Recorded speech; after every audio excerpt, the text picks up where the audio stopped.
Noticed I'm having some trouble reading this book. I think it's because the English that I'm used to is not quite the same English that is from the other side of the world, I guess, both from Hong Kong and from England. It seems a little bit different with the sentence structure, so it's just, I stumble sometimes. Anyway, that's why I sound kind of stupid sometimes. Okay, from red to orange, survivor to worker. And I'm not going to do the accent, it's just too hard with the sentence structure. It's easier for me to talk in my regular accent. Once we get to, hopefully don't have it here in my room, which I poured out, I can probably adopt it again because it's a little bit more fun for me. And it's a little bit easier English because Robert didn't exactly go to school for an English degree. So, okay, here we go. Chapter 4 in the Millionaire Master Plan, from red to orange, survivor to worker. Measure 0, no shortfall or surplus cash flow every month. Emotions, anxiety, stress, relief. Cost of staying here, exhaustion, resignation, life repeating itself. Focus needed, passion and connection. How did I get here? Impatience, distraction, conditioning. How do I move up? Pinpoint your passion, set your standards, and follow the flow. I'm going to show it here in case you want to take a screenshot. For those of you just listening, look at the screen. There it is. Okay, let's start. Red level may be only one level from the bottom, but it feels a whole lot different from infrared up here. My own life, every time I went from infrared to red, I had an overwhelming sense of relief from just being able to pay all the bills at the end of the month. I stopped feeling so anxious and uncertain and started having some self-worth. I gave myself permission to enjoy life again. I connected with others in a positive way and no longer felt the same compelling urge to voice my opinion, complain, or criticize. All these feelings were good, but in my earlier days they also came with temptation to let my dynamo genius run wild again. Now that I was not losing money, I started to think about the other products and services I could create to make more money faster, and wound back up in infrared. That's why these good feelings at red come with a choice. Keep climbing the ladder to wealth, or try to get to wealth by jumping on a trampoline, always coming back to red, or even falling off back into infrared. Just enough money to have nothing. You may be at red level because your world is revolving around your job or business more than it's revolving around your own personal wealth and well-being. You may be here because you've always been in the habit of spending what you make, or you've organized your investments so that the money stays in them and you never get to savor their flow. You might be here because your parents or spouse are supporting you. Or you may be here in a lower paying job and don't know how to find something that earns you more.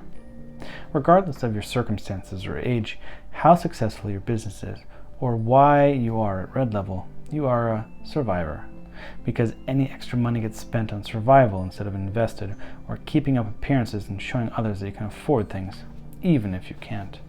You're not drowning anymore, but you're still treading water. The plumbing has flow, the tap is on, but there's no plug. You have just enough to afford your bills, perhaps a few luxuries, or a little extra pay. It is not going toward growing your personal wealth as much as giving you permission to distract yourself. As a result, you feel like you can go for the win by investing in some stocks, property, or big ideas. But no matter how many times you try at doing it at this level, you come right back down to zero. There's nothing wrong with trying to invest in your ideas, business, stocks, or property, but it's not sustainable at red level. Living week to week, all decisions are short-term, and that can lead to a sense of frustration and helplessness about not being able to move up farther. That's why the feelings at red level are of relief and resignation. As I mentioned, staying here is like being on a trampoline. You may bounce higher, perhaps even very high, but you never stay up. You always fall back to where you started. To get to orange level and beyond, to truly build wealth, you can't bounce. You need to climb. And to do that, you need what a builder needs, the steps of a ladder.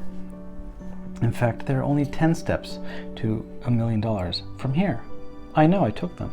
Using your genius, you can take the 10 steps up the wealth lighthouse.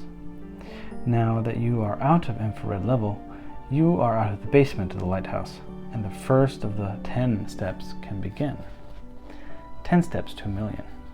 To my embarrassment, the plan I used to get out of infrared after I watched my car being towed in Singapore was a plan that a mentor of mine, a millionaire, had given me years earlier when I asked him questions about my business. I just didn't listen to him because I thought I knew better. At the time, I was living in London and had a publishing business that was still struggling to make money. I had a chance to meet my first real millionaire. I remember speaking to him excitedly about my business, asking him questions I had written down about our product strategy and how to set up partnerships and whether I was hiring the right people. "How long have you been losing money?" he asked me, interrupting my enthusiastic run of questions. "Oh, the business is still in its first 3 years," I replied, trying to explain the lack of profit. "No, I'm not talking about the business. I'm talking about you. How long have you personally been losing money?" How did he know I was losing money? This was before Singapore, before I understood anything about this Millionaire Master Plan, so I didn't realize how much my infrared heat was radiating. "What do you mean?" I asked, clueless. "How much do you plan to put aside each month into your investment portfolio?" I don't have an investment portfolio," I said, laughing. "I'm not an investor, I'm an entrepreneur. I put all my money into my business." He just shook his head. "If you want any advice from me, come back when you have a positive cash flow and an investment portfolio. I can't invest time with you if you're not willing to invest in yourself." With these words, he began to leave. "Wait," I cried out. "Don't go, I'm sorry. I didn't mean to upset you," I said in confusion. "I would really value your help. What are you saying I should do?" He stopped and sat down again. "The reason you can't make your business cash positive is because you're not even making yourself cash positive. If you're serious about building some wealth and being of value, begin with yourself." "I'm a fast learner," I said, folding away my list of questions. "What do you want me to do?" "Just get to the end of the month with $100 more than you had the last month." He smiled. "Just pay yourself $100 more than you spend. Simple." I looked at him with a half frown, careful not to upset him again. "I could do that now. I just need to spend a bit less each week." "Great," he said. I paused. "That's it? What?" I asked. "Then double it. Put aside $200. Once you've done that, double it again." "To $400? I asked. He nodded. "In the third month?" I asked. "If you like. The time frame is up to you," he replied. "How is saving $400 going to make me wealthy or help my business?" "Ask me again after you've worked out what happens once you double the number 10 times. And so I wrote it out. I'm not going to read all these numbers, but there you go. Starting at what? 200? And up to, once you double it 10 times, over $100,000. So, okay. If $102,400 was my monthly net cash flow every month, I would have an annual $1 million income after 10 months with 2 months in the year to spare. $1 million in cash flow every year by simply growing my monthly net cash flow. Still, that seemed unfathomable to me. I couldn't see getting past step 4. I shook my head. I understand how I would get to maybe $800 or even $1,600 extra every month by working hard and generating more sales and paying myself more than that. But I can't believe I will ever work out how to double from $25,000 to $50,000 in 1 month, especially if that's just 10 months from now. First of all, he said, you will find it's easier to move up the higher you go. Second, if you don't need to increase every month, what if you were to double it every year? Do you think you could work out how to get from $50,000 to $100,000 a month if that was 10 years from now? I thought about that. I was 22 and being 32 seemed so far in the future and so old. Oh no, I said, I definitely can do it faster than that. So monthly is too fast and yearly is too slow. We're not arguing about whether you can get to $1 million anymore. We're just arguing about when. I I remember leaving that meeting energized and then forgetting the conversation until the day my car was repossessed. Part of the plan I created was fateful that night was finally commit to my mentor's 10-step strategy. I figured that if I doubled my personal income every 3 months, I could get through all 10 steps in 2.5 years. Either it would work or it would be a 30-month experiment that failed. We all have the opportunity to begin to do this at red level. It simply involves choosing between expanding and enhancing what we're doing. I had spent my life trying to expand, to make my business bigger, as opposed to enhancing what was there and making it better. The difference is that when I was expanding, I was growing revenue but not profit. When I was enhancing, I was focusing on the things I already had and asking, how can I make it more profitable? How can I make more from the best customers? How can I do this process better or make some little tweaks this way that pay myself a few extra dollars each week? It sounds like the Tony Robbins thing is like how to become more resourceful and not to have more resources, which is essentially what he's saying right now. How to become more resourceful in your business. What happened to me next and how I climbed the ladder is detailed in the Dynamo Genius path that follows in this chapter and those to come, but the short answer is I made a shift in my pay every 3 months and kept finding new ways to stretch what I earned. 6 months later, I had taken my first 2 steps to $1 million and gotten all the way to $400 net cash flow a month by just making sure my company was focusing on making a profit rather than growing. When I went positive, then even more positive, and as my income increased, I started to look for more opportunities. By the second year, I was already feeling very differently about money. I then raised venture capital and expanded. I invested in property that would give me a high cash return. My flow kept growing, and with it, my thinking grew. It took me about 3 years to get to $1 million in cash flow, but I got there. And I credit my mentor's 10-step mindset for moving me out of infrared into red level and up the wealth lighthouse.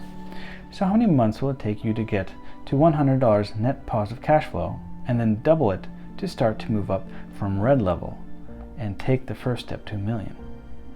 Once you have that answer, follow these 3 red level steps to get you off the trampoline and start climbing your way to orange and beyond. The 3 steps to move from red to orange. At every level in the Wealth Lighthouse, the 4 geniuses follow the same 3 steps to move out of red in their own natural way, but these are not the same steps as infrared or any level.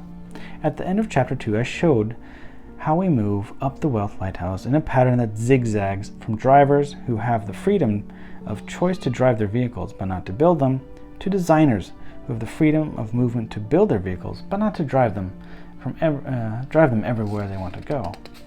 At red level, you are a designer. Thus, moving to orange demands a different winning formula that you used at infrared. Instead of starting by focusing outside on your connection with others, you need to focus inside on your connection to yourself. Instead of tapping into your discipline and commitment, you're tapping into your passion and purpose. So here are the 3 steps. 1. Pinpoint your passion. The only reason you are on the red level trampoline is that you have no motivation to stop bouncing and start climbing. The turning point comes when you reconnect to the things that light you up. With a job or role in your enterprise aligned with your passions, my friends Janet and Chris Atwood created the Passion Test, which you can use to find your passions. Find a link on it on your personal page on MillionaireMasterPlan.com. 2. Oh, I gotta take that one. I don't think I took that. I gotta remember my password. Koosh. Okay. I'll do it after this. I don't think I'll remember it tomorrow. 2. Set your standards. This is like the commit to conduct in infrared. Only it's about quality, not discipline. No one ever became a millionaire sustainably with sloppy standards. What are the standards you can raise in your thoughts and action? How you are spending your time, who you're connecting with. How can you raise your standards from how you spend your time to how you invest your time? What will you no longer settle for? 3. Follow the flow. The biggest mistake people make when trying to move forward and end up staying at red level or falling back to infrared is trying to do it on their own. There is already plenty of flow in the world, with money, value, and knowledge changing hands every day. You need to tap that flow by seeking out others already in it, attracting them and getting their money flowing too and align with your passion. The following examples detail these steps taken by the 4 geniuses. Regardless of your genius, read the Dynamo Genius path first to hear how my story continues, and then read your genius's path. But do read all 4 so that you can see how the winning and losing formulas differ for each. Then be sure to read the concluding lessons on using your Superman time and language of flow. These will set you up for success as you move from red to orange and beyond. Okay, the Dynamo Genius path out of red. Picking up where my story left off in my 10 steps to $1 million, I had managed to move from $0 extra put aside each month to $800 by enhancing my small publishing business. I found better paying clients and created new sections in my property magazine for new markets like home furnishing and property services. But I had gotten to the point where enhancing the business model was not going to get me to the next steps of $800 to $1,600 extra per month. I knew I needed to make money in different ways. That meant confronting the things that stopped me from going forward in the first place. Step 1. Pinpoint your passion. Do not go chasing the next big thing and overextend yourself, relying only on your Dynamo Genius for your next best idea. Do use your freedom of movement to take time to look for people who share the same passion as you, who you would love to be working with, and who are already in profitable flow. For every person who has time and no money, there is someone else who has money and no time. When we feel the relief of being at red level, all dynamos have a tendency to put our foot back on the pedal and try to expand and grow whatever we've got. When the business model that we have doesn't allow us to grow, the job we have can't pay us more money, or the market we are in doesn't allow for much growth. Dynamos end up overextending and going back into infrared. It's like uprooting a plant you want to grow too soon. The whole plant dies. As the ancient Chinese philosopher Lao Tzu said, quote, "Nature does not hurry, yet everything is accomplished." Don't try to make something grow faster than it should. Pinpointing our passion, then, it's not about chasing things on the outside and exhausting ourselves and then those around us. It is about looking inside to think about what we love most.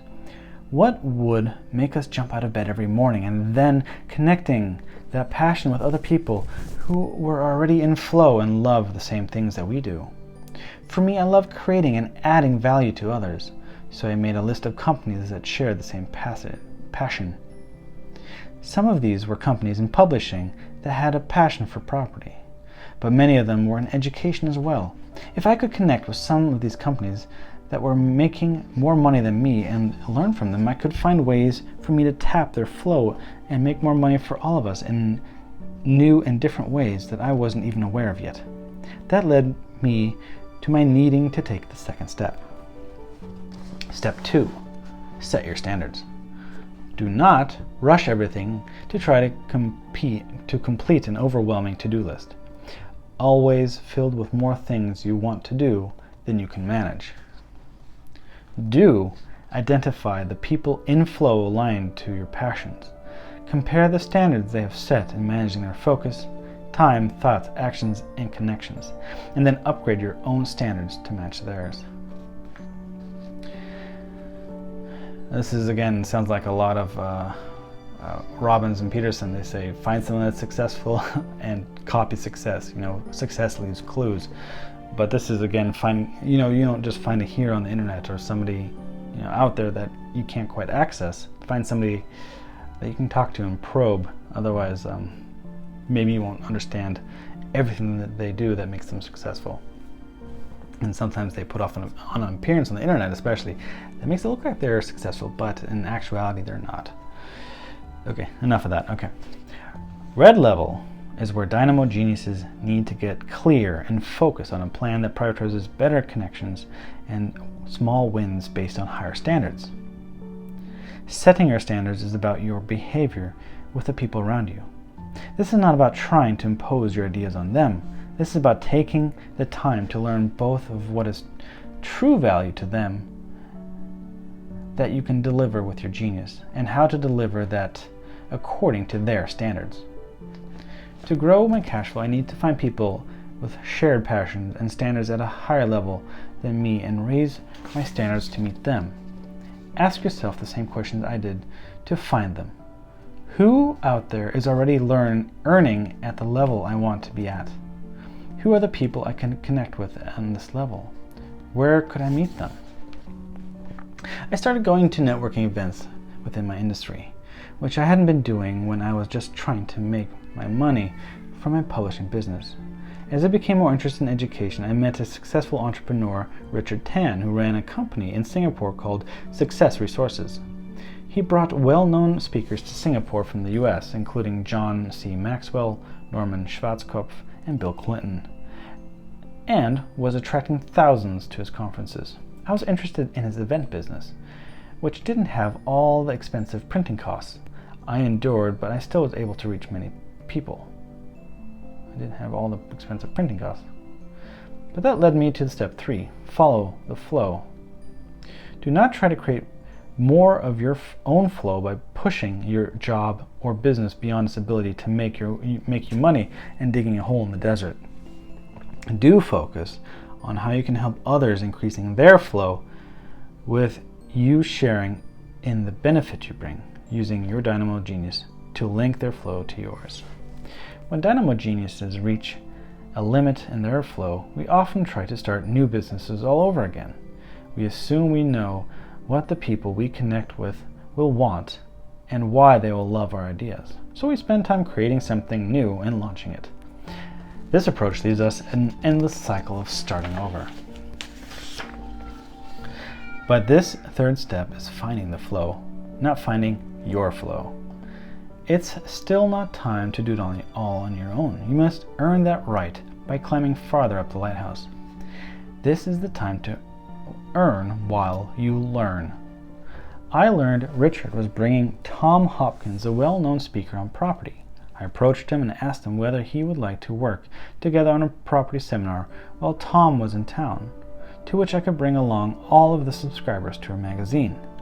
He liked the idea, and we created an event partnership. I knew how to approach my subscribers, but I didn't know how to run an event. Now that I was working with Richard, I got to learn from the inside how to do it. It was hard work, but we managed to attract several thousand people to this event. We had shared the risk and reaped the reward. In the end, that single deal made me more profit in one day than my entire publishing company made in 1 year. Using my natural dynamo genius to create and staying focused on climbing the ladder and beyond, I learned an entirely new model to achieve my next step to $1 million, jumping from $800 to $1,600 in a month. In personal net cash flow helped Richard make money and gave everyone more value. So, genius. I guess there's a recap at the end. We'll just do that. So if you can rewind, or you can just wait until the end. I'll just recap it quick because I think it's good to recap at the end of the chapter. The Tempo Genius out of red. When I met Grace Lai.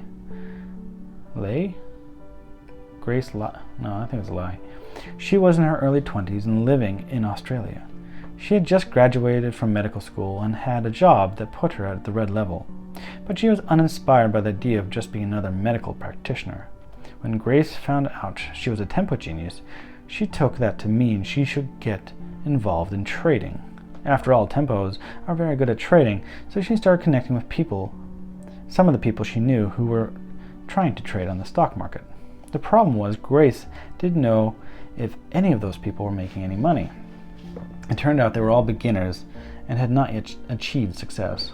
Grace asked me what the best way to do it was, and I told her not to do it at all. If you can't answer the question, do other people trust me to invest their money? With a yes, then why are you investing your own? I told Grace that learning the flow of trading takes time, so she better choose an area she was passionate about. Tempo Genius liked the idea of setting standards and following the flow. The trouble is pinpointing their passion. For Grace, the question was also, how do you move out of red level if you are in a job instead of running a business? How does a Tempo Genius, the opposite of Dynamo, do it differently? Here's what Grace did. Step 1, pinpoint your passion. Do not pick a path based on someone else telling you it's a better and faster way to make money. Don't follow a path only for the money. Do seek people out through your network and research who would be passionate about working with, passionate enough that even if you didn't achieve all your financial goals, you would find the work fulfilling and energizing. For tempos like Grace, moving up from red level is not about finding the vehicle to drive you there. It's about knowing what vehicle you want to drive when you find it. Tempos, I don't know if you can hear a toddler screaming in the back, I'm sorry. Tempos have to look around them to find what they're passionate about. And for Grace, the answer was where she was working. She was passionate about the whole medical field. She was even more excited about the amazing companies in biomedical research, biotechnology, and personalized medicine that were innovating in exciting new ways. At this point, Grace wrote her future vision, which had her running an investment fund for some of the most cutting-edge medical technology to bring an end to certain diseases around the planet. She was making a big difference in the world, as well as making a profit for herself and her investors and all those who were taking a risk for the future of medicine. Grace loved her future vision, but the problem was she had also been offered a scholarship, and tempos can really get lost in debating options like these. So I asked her to think of herself 20 years down the line. If you're actually following your path, will it make a difference whether you took the scholarship or not? She realized that it would not. Will you be surrounding yourself with the people you'll be working with when you achieve your success? She answered no. So I asked her, where do you think you should instead? See, this is not a professional writer, so it's a little hard to read this at times. Where do you think you should instead? The answer was the investment fund. I think I'm missing a word there. She began a Twitter account and blog to track the news and people at the cutting edge of the future of medicine. The answer was now clear. She needed to get out in front of all the people and companies she wanted to be involved with, which led her to step 2. Step 2, set your standards. Do not bury yourself in researching everything, gathering every bit of information, and second and third opinions before taking any action. Do use your Tempo Genius to combine your research and connections and connect with those in flow within your chosen field, matching their standards of where they are, what they're doing, and what they value. Setting standards for Tempo goes beyond doing research in isolation. When Grace started looking for the right people, she found groups all around the world, such as Future Med in Silicon Valley and conferences in Europe, where people on the cutting edge of medical technology meet regularly. Grace needed to buy some time to get to those places, so she applied to work as a surgical assistant to a few more surgeons in Australia with the plan in her mind. In her application letter, she spelled out her vision of being a part of the whole transformation happening in medicine right now, offered her impeccable credentials, and asked for the surgeon's support. She would work with them if they had the flexibility to allow her to pursue this dream. Grace got accepted by 3 of the top surgeons in Australia and developed a part-time structure with all 3 in which she would be working for months and then take extended time off. In 2013, she managed to take a whole month off and go to conferences in Europe and the United States to meet people of the highest levels in the industry. With this path, she was in her flow, earning more from her contract work, energized and excited each day. This is where step 3 comes in.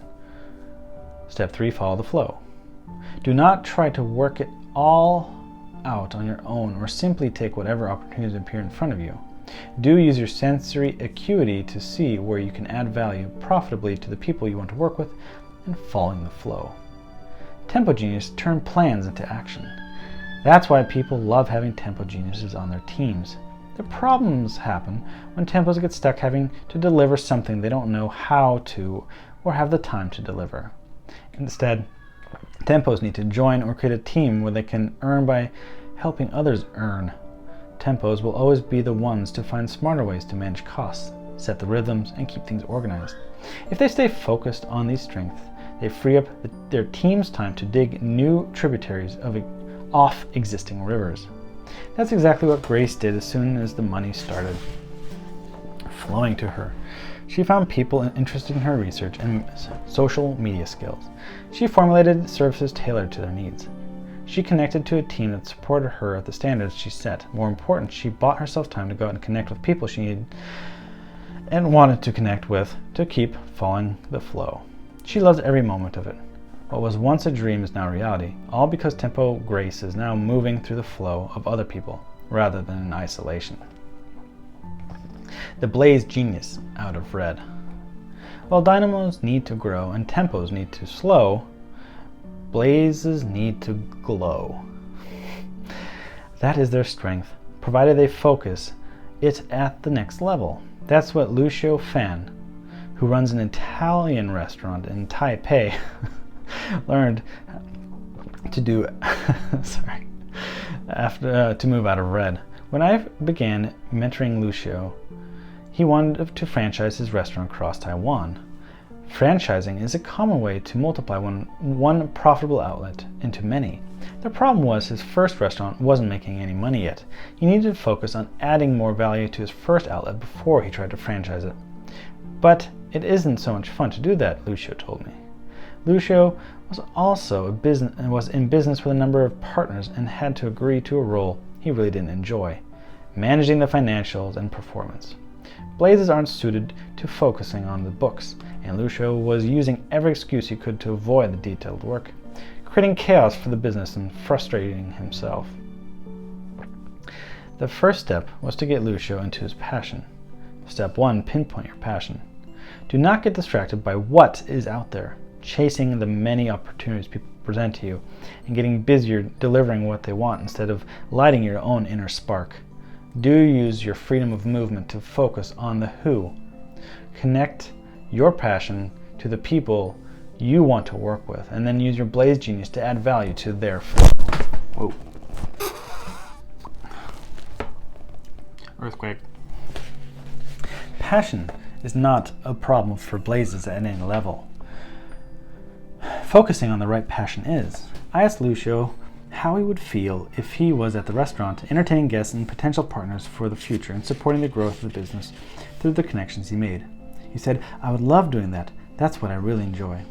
When Lucio wrote his future vision, we focused on this passion to enhance the flow of others. We found that Lucio's passion was to entertain. He wanted to host big groups and share his knowledge of Italian history and culture. So we created a vision of an Italian restaurant that was always full, serving the Italian community, enjoying 20% profit, attracting investors and franchisees, and with Lucio spending several nights a week entertaining groups there. Now Lucio needed to set higher standards for how he managed his time to realize his vision and the people he would connect with to realize those standards. Step 2, set your standards. Do not spread yourself too thin, failing to raise your standards and focusing your time and end up with too many loose ends to tend to. Do use your blaze genius to invest time connecting to those who share your passion and understanding the standards by which they connect and judge success so that you and your team can deliver value to them in a way that links their flow to yours. When we worked out how many groups and themed evenings Lucio would have to reach his profit numbers, it was just 8 in a month. To make this process enjoyable for Blaze Genius, we turned his numbers into people. How does this extra profit you need translate to extra seats filled each week? Then we focused on the actual people. Who would you want to fill these seats? Lucio went to the Italian consulate and invited their members and friends to his themed nights. He went to the tutors who were teaching Chinese people how to speak Italian and gave them special deals to visit. These were just simple things that Blaze geniuses like Lucio can do. They love speaking to people and calling people up. Now, he had a focused way to do that. Focus comes not just in a way you do it, but also what you don't do. Blaze geniuses are constantly distracted and need to learn a simple word. No. Lucio stopped doing the finances and brought an accountant to help. Step 3, follow the flow. Do not pay the most attention to and work with the people who are shouting the loudest and support them by catering to their needs. Do pay attention to the people you can help to achieve your goals by supporting what you are doing, sharing your goals, and enhancing their flow. Blaze geniuses often have the problem of helping everyone without getting anything in return. That's because Blazes love to be loved and find it difficult to ignore anyone. In Lucio's case, he had people coming in frequently asking for specific discounts. Instead of offering a set menu, he tried to tailor menus for each group. Now, to create a mutually beneficial arrangement, he created specific group packages that limited the choices but still offered the best of the restaurant. For people looking for special prices, he had a lower-priced Sunday brunch that immediately filled up on weeks in advance. As a result, Lucio succeeded by fitting people into his program rather than constantly trying to work around them. At this point, the restaurant excited Lucio every day. Without constantly being distracted, he was able to move from red to a strong orange with positive cash flow and looking forward to his activities ahead. 5 months after he put the plan into place, Lucio hosted an evening for me and 12 friends at his restaurant and shared with me that he had hit all his targets. I congratulated him on the results and told him he was ready to franchise. He turned to me and whispered, "Thank you for that. We have already had people approach us wanting to franchise, but I will only grow if I can keep enjoying evenings like these." The Steel Genius path out of red. While Blaze needs to glow, Steel needs to know. Tapping into the flow is quite different for Steel Geniuses because they are not out networking naturally every day the way Blaze Geniuses are. Janet Johnson is a Steel Genius who had spent her life as an accountant. When I met her, she had spent many years surviving at red level with her UK accounting company, and she was exhausted. She had started in a government job, and when her department was downsized, she had used her accounting skills to take on contracting. She had a small team. Life wasn't bad, but she felt trapped by what she felt was her only skill set. "This is all I know how to do," she told me. Janet wanted to get more out of the business, but didn't know how, as she was already working long days. She also wanted to get involved with something that could make her more money to provide for her family. Her children were getting older now, and her bills were growing with them. I told her to stop overanalyzing business models and tap into her Steel Genius. Steel Geniuses are much better off making money by finding time and cost savings for someone else in flow. "Believe me," I said, "your genius is greatly valued by those who have more flow than they can manage."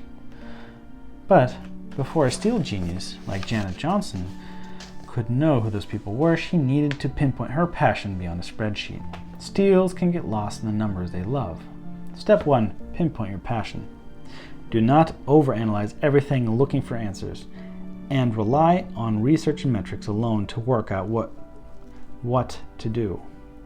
Do make a list of people and companies that are in flow and are having success in an area you could see yourself also being passionate about.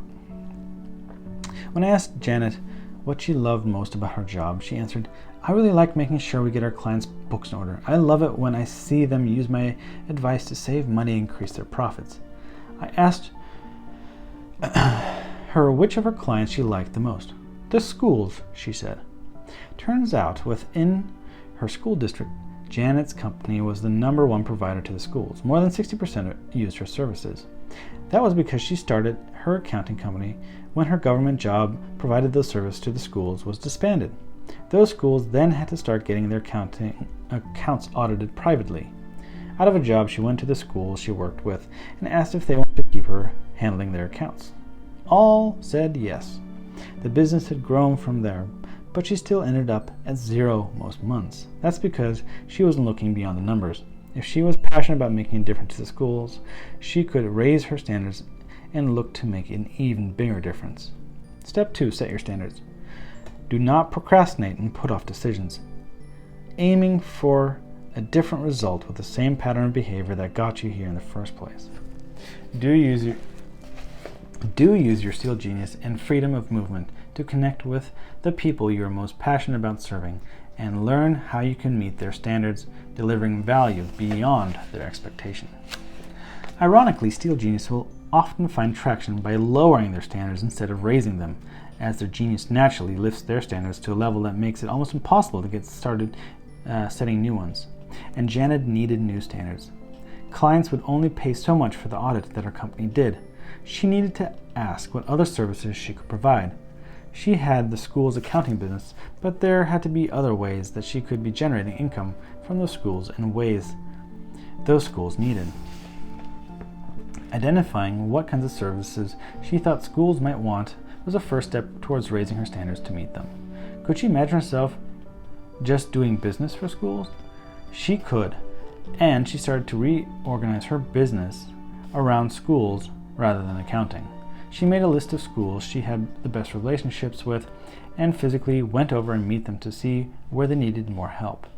Did they need training in cost control, advice on purchasing IT equipment, help with their teacher payroll? These questions led to step 3. Follow the flow. Do not try to increase your cash flow by simply doing what you're already doing better or more efficiently. Do use your analytical skills to learn how you can take your steel genius to apply it to areas of greater flow and higher value for the people in flow who trust your ability to deliver. With a list of possible areas to focus on, Janet started doing surveys of all the schools in her region. She gave them options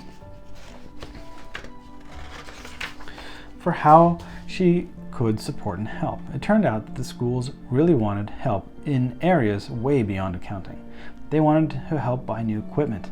They wanted to help managing their payroll and their teams more effectively. They wanted help with choosing the right technology. There were many areas, and yet they didn't need a high-level expert for each area. They just wanted someone they could trust to give them good advice. Janet realized that after serving as an accountant for so many years, they completely trusted her.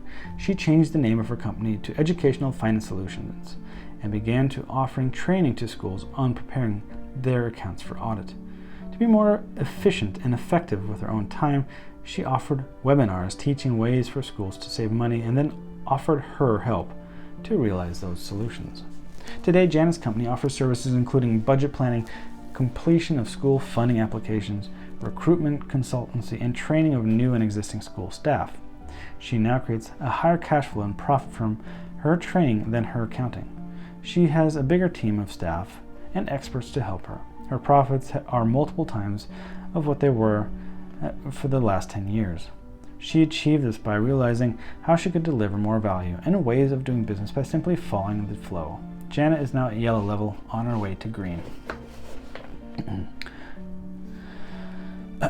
Clark Kent time versus Superman time. Too often when we are at red level, we read books or watch reality TV shows that tell us we need to persevere on our own to succeed and risk it all to get there. Yet the worst thing you can do if you are in a job and you feel trapped in it is by quitting. Sure, the job may not pay well, you may not enjoy it, and you may feel excited to jump into the unknown, but the moment you quit your job because a book or expert tells you to without any cash flow to replace your salary, you go immediately into infrared. That's what happened to me. Even if you're tapping into savings you expect to use, you've made a mistake most of us realize far too late. I'm adding words because they're missing. I don't want you to escape work or quit your job. I want you to find and follow the work you love in a way that allows you best for your genius and where you are today. You might still be surprised to hear me say this. You might think because of my path that I consider being an entrepreneur and running a business is better than having a job. You may be convinced I agree with the books that say running a business is of higher value on the wealth ladder than having a job. I don't. Saying that having a business is better than having a job is like saying having a bus is better than having a car. Whether it is or not depends on the purpose of your pursuit and where you want to go. Sometimes the best thing we can do is to work for others, provided the people we're working for are aligned with the same natural path in life, and our work helps us climb the steps out of red. Because here's the truth you just learned from all these stories. Everybody, including millionaires and billionaires, works for somebody else. The difference is that if you are on your natural path, work doesn't feel like work. Too many people at red level jump into their own business wanting to be Superman and giving up their Clark Kent job, as if it needs to be all one and not the other, instead of just buying the hours you need to learn and connect with others. The most successful wealth creators in the world understand that even Superman needs to be Clark Kent some of the time. Warren Buffett, one of the richest men in the world and a tempo genius, began his investing career by working for the value investor Benjamin Graham. He didn't just invest his own money on the stock market and hope for the best. When he learned enough and had built trust and a track record, as Grace Lyde is doing, he attracted the funding and support to succeed on his own. Remember, Superman doesn't get paid to save the world. Same with Frank Lloyd Wright working for what's-his-face in Chicago. Anyway, I'm not going to try to brainstorm the name.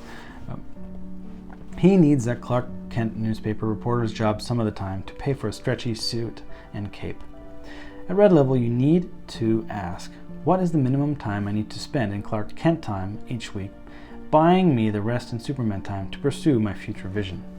When I was at red level, I found ways to reduce my time running my business to 2 days a week, giving me 3 days to connect with new opportunities, leading to my conference business. Grace bought herself time with her surgical work to attend conferences around the world with 1 month of Clark Kent time and 1 month of Superman or Wonder Woman time. Both Lucio and Janet managed to reduce their Clark Kent time to just 1 day a week, with the rest pursuing their new paths. All of us were still in our Clark Kent jobs when we did this, so we did not fall back into infrared. So don't ever let anyone tell you jobs are for losers, especially if your job is suiting your genius's natural strength. And even if you hate it, it's still a better option than quitting and starting a business that is not naturally suited to you simply because you see bigger dollar signs. If you're earning enough to be at red level in your job, use your Superman time to create something that suits your strength and gets you in the flow while you have the job. You'll end up with a life that is far more fulfilling than panicking with no job and returning to the stress and anxiety of infrared. Once your income from your Superman time is high enough to replace your Clark Kent time, you can hire someone to take on some of your Clark Kent time. Or that becomes the point when you quit your job and go full-time into your business. In your future vision and flight path, based on your cash flow targets, you may already be able to see what point that will be. When that point will be. Perhaps it is 3 months or 6 months from now. If you have understanding employers, you may also find that by sharing your vision with them, they support you by giving you flexible hours or contract work to free up your time and leave you more time to be motivated and productive in times when you're working for them. To do that effectively, you need to understand the language of flow. Learn the language of flow, the difference between requests and opportunities. Remember what I said before, the third step of red level is to follow the flow, not follow your flow. If you go to a river and dig a new outlet, you end up creating a new flow off that river. In fact, after the water begins flowing, it creates its own river down your channel without you needing it to dig anymore. The problem is, too many people see this action of digging as what they need to create the flow. But it isn't the action that matters, it's where you dig. If you start digging in a desert, you don't dig a river, you dig a hole. Starting a business without first understanding and then going where there is flow is like digging a hole in the desert. Don't do it. I don't want you to quit your job, and I don't want you just to go and get a second job. The challenge most people have when they try to get a job in the job market is that the job market is the most difficult place to get a job. In the job market, you're competing with everyone else looking for a job, and you only see jobs that someone else has already worked out they need. The people in all the red level stories chose to or created jobs with the people they want to work with. They didn't join the job market to create wealth. You don't want to be searching for a job. You want to be creating a job. Wealth creation is about job creation, starting with your own. It isn't money that makes money. It's people who make money. So it'll be other people who will help you make your money. To do this, you need to use a different language. The language of wealth. The language of wealth is opportunity, the opposite language of what we learned in school. When I went to Richard Tan, I did not say, I need a job or I need more money. I asked him, what would it help? I asked him, would it help you if I could bring more people to see Tom Hopkins? This is the difference between speaking requests, here's what I need, and speaking opportunities, here's what I can offer. The language we learned in schools is the language of request. If we needed to go to the toilet, we raised our hand and we asked to go. If we didn't understand the answer, we asked the teacher to please explain it. Later in life, if we don't have money, we go to the bank and request a loan. In the same way, if we need a job, we can say, can I have a job? These are all requests. We are asking for something that we don't have and need. As a result, people we're making the request to are the drivers of our future, not us. Requests are based on what we don't have. And every time you make a request, you are reminding yourself and others of what you don't have and giving away your power to make the change. People at a high level of wealth creation realize that their power comes from making their biggest needs somebody else's biggest opportunity. Every need you have is someone else's opportunity. You can go to someone with money and say, I need money. Or you can say, I have an opportunity for you to get a high return on your investment. Are you interested? Instead of saying, I need a job, you can say what Janet did. What are the biggest problems you're facing that I can help to solve? Rest assured, every person and company has challenges they are looking to overcome, and they're looking for solution providers, not problem creators, to help them. Are they looking to sell more products, become more efficient, provide better service? Do they want to generate more sales, make more profit? For every person who has time but not money, there is someone out there who has money but no time. Time is your greatest asset, and you have the same 24 hours as everybody else. Be aware of that and invest it well by focusing on the needs of people you want to work with instead of your needs. By turning your contribution to fulfill that need into an opportunity for them, you can create a new job that connects your genius to their flow. When you change all your requests to opportunities, you earn yourself a ticket to Enterprise Prism. That's because all companies speak in opportunities. They don't tell you, we need your money for our products and services to pay our rent. They offer opportunities to meet your needs or desires in the form of products or services. They don't say, we need your help. They offer job opportunities. There's also a ripple effect of opportunities that requests do not enjoy. When you share your need, it rarely gets passed on. When you share a great opportunity, people will share it with the people they know who will benefit from it. People love passing on good news and good people to others they know. When you change, I like that one. When you change from requests to opportunities, you go from a world of lack to a world of abundance. There's a limit to what you can get, but there's no limit to what you can give. Ready to move up? Now's the time to take advantage of the opportunities your freedom of movement buys and follow the flow.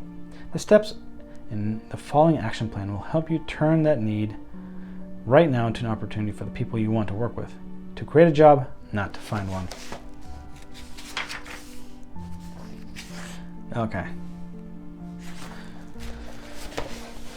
Chapter 4 summary. I guess it's not in the summary.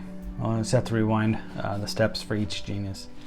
I mean, I have them linked anyway, so just click on your genius and just watch it again. It's only a few minutes. Chapter 4 summary. Red level has just enough money to have nothing. Understand the 10 steps to a million. When you put $1 in net cash flow aside each month, you need to double it 10 times before you reach $1 million cash flow every year. This is the ladder up to the lighthouse. There are 3 steps to move from red to orange that connect your passion and talents to the flow of the markets. Each genius has a different path and a winning formula and a losing formula. Pinpoint your passion, set your standards, follow the flow. Split your time between Clark Kent and Superman time. Distinguish what you're doing to earn the money, to buy you time. and move you to orange. Okay. Learn the language of flow to create opportunities. Okay, we just read that. Pre-flight checklist, orange level. Your personal page on millionaire.com, I'm not going to read the whole thing, has supplemental guides and videos including assessments and playbooks. For each of the checklists below, I have included one of the exercises from the playbook at the end of this chapter, creating your own job through the 5 steps of the flow. These steps to move out of red are for surviving and ensuring you are constantly upgrading your own personal flow and standards. Too often we reach a plateau in our wealth creation and contribution. These steps will ensure you don't. Complete the checklist below. Tick yes or no. How do you rate? When all 9s are checked yes, you will have connected your personal passion and purpose to your flight path. Here, I'll just do this thing. There's 1, 2, 3. Take a screenshots, write them, or just write it in Microsoft Word or whatever, Apple Pages, or you know the drill. Okay. I have a passion board of activities, people, and things that electrifies and inspires my flight path and daily life. 2. I have a list of companies and people I connect with who are in flow and share the same passion as me. 3. I ensure that I have designed my rhythm and chosen the people I work with to keep me aligned in my passion and purpose. Set your standards. I have a standards sheet of the new higher standards I have set and the old standards I will no longer settle for. 2. I seek out and surround myself with people who are living at the same standards that I've chosen for myself. 3. I ensure I've designed my life to suit my profile and strengths so that I will stay in my flow. Follow the flow. 1. I have connected with companies and people in flow that I'm earning positive cash flow from and earning as I learn. 2. I'm investing my time in connecting with people and opportunities in my chosen industry to grow my flow. 3. I'm measuring the growth in my knowledge and network, and I have clear pathways to deliver my value. And action points. All right, let's read this real quick. 5 steps to follow the flow. If you have been in a job all your life or had little experience understanding what people need and how you can use your genius to serve them profitably, you may use the following instructions without needing to identify someone else's problem and help solve it. This is how you end up trapped in a job or unemployment waiting for someone else to throw you a lifeline. All successful business owners or investors could start all over again if their business failed because they have built the ability to find out what people need and deliver against that. They know this skill set is the best form of job security anyone can have today. Everyone you read about in this book, ask these 5 questions and use the answers to connect with those already in flow. Question 1. What are the criteria for the job you're going to create? You have set your future vision and your flight path, so you know how much extra money you want to be making to move you to orange level. Set the amount of Superman time you can put towards this goal each week. Set the specific amount of money you want to achieve in that time. Now look at your genius and the current skill sets and experience you have. Write a list of criteria you would want the job you create to meet, where you can feel confident that you can add value to the people you'll be approaching. What are the activities you would be energized by and confident in doing? Here are some ideas to get you started. Dynamo geniuses are natural in adding revenue to business by introducing a new product or service that existing customers want. Being a marketing partner, bringing in new customers for existing products, taking on some planning or strategy activities to free up top revenue producers to produce even more, or running a new promotion with creative marketing campaigns to get happy customers to refer to their networks. Blaze genius are natural to adding revenue to business by being a marketing partner or affiliate and going out to their network with existing products, sharing their message, and meeting new customers at events or conferences, getting on the phone and speaking to existing customers to find out what they need and want to buy, and creating partnerships with those who can add value through their network or products. Tempo geniuses are natural at adding profit to a business by organizing the top producers to be more productive, finding savings in how the business is spending, experimenting with pricing to see what customers are really willing to pay, and helping to deliver a better level of service to existing customers so that there are fewer cancellations or more follow-up purchases and referrals. Steel geniuses are natural at adding profit to a business by analyzing the numbers and finding ways to save costs, changing the systems to improve cash collections, automating costly activities to make them more efficient and cost-efficient. Providing analysis and data to the top producers so they can direct themselves towards highest value activities and clients, and creating systems for online sales, renewals, service, and communications. Question 2. Who would you be most passionate working with on this path? What people will you have gotten to know in your future vision? What is the industry you're most passionate about, or the market you most love to serve? Who are the leaders in the industry that you would love to have a chance to work with and learn from? Make a list of at least 10 people and companies. Research. Ask around. Each person you talk to will know of others who you may not know about. Don't assume you already know it all.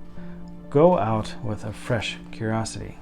Remember, you're not just looking for the best. You're looking for the ones you have a trusted connection with, either because they know you or because they know someone you know.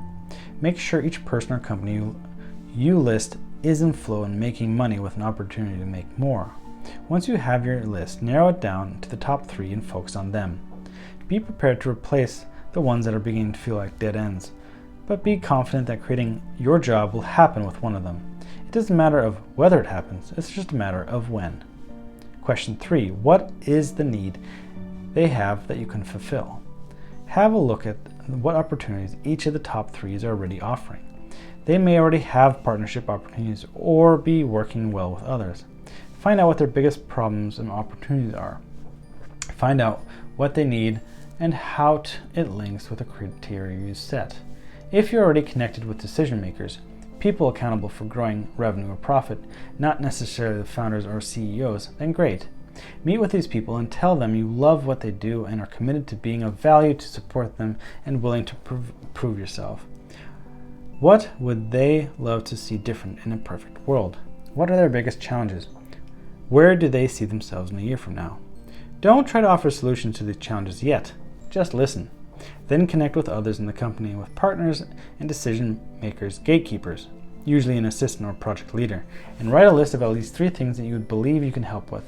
Work out what that would mean to them in extra revenue or profit. Question 4. How can you deliver value with your genius to grow their flow? You now have identified how you can be of true value to impact a business.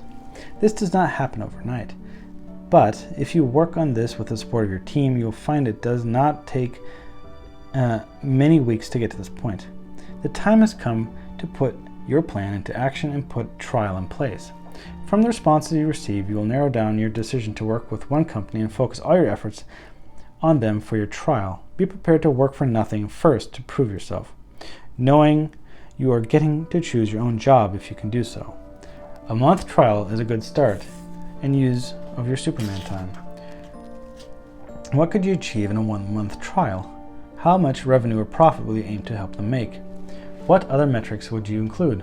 Time freed for the decision maker? Putting a new system in place?